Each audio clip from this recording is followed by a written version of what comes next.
expert. With spring break approaching, you may want to take your pet with you, but there are some things you should know before hitting the road with your pet. You certainly should, and that's why we have Angela Speed, VP of Communications at the Wisconsin Humane Society, and she's brought along 5-month-old, this is Oreo. Wow.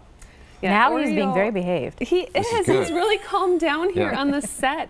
He is a 5-month-old puppy, and really all puppy. He loves to play with squeaky toys, soft toys, Nyla bones. He just has a blast with life. Does He's he want just to go in on love with life. Spring break? Yeah. Or how did he do in the car? He was wonderful in the car, I have to say. He does settle down really nicely, and at 5 months especially, that can be a pretty crazy time for a puppy. Sure. But he's just a joy to spend time with, and he's really funny and just loves to meet new people. He goes up to everybody and wants to introduce himself.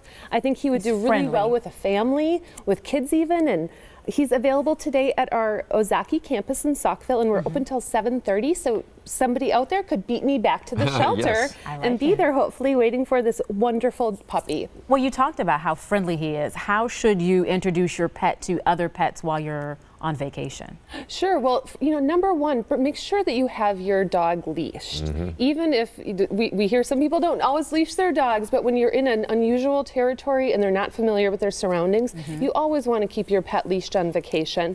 And if you see other animals, make those slow introductions. You know, really watch their behavior to make sure that they're not getting stressed out at all.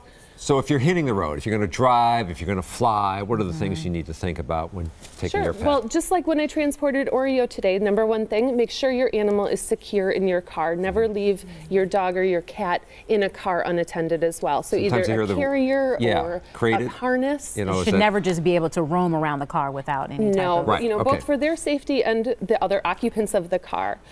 If you're traveling, you want to make sure that they're up to date on their vaccines, and also that they are wearing a collar with an ID, your phone number, and that they're microchipped. Should they become lost in an unusual area, they'll be taken, you know, either by the police or the sheriff to a local animal control agency, and that microchip will connect you with your pet the fastest. And we talked a lot about dogs, but cats are also some people's best friend as well. And anything special with cats as far as Again, when you're traveling with your cat, make sure that they're in a carrier.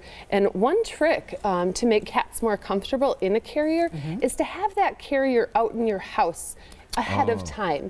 You know, put treats in it, put their toys in it, so it's not this weird thing that comes out only when you travel or take them to the vet. So that they become more accustomed to it, and that will make them much more comfortable traveling. Good point, good point. Good information. Thank you, Ariel. You were fantastic.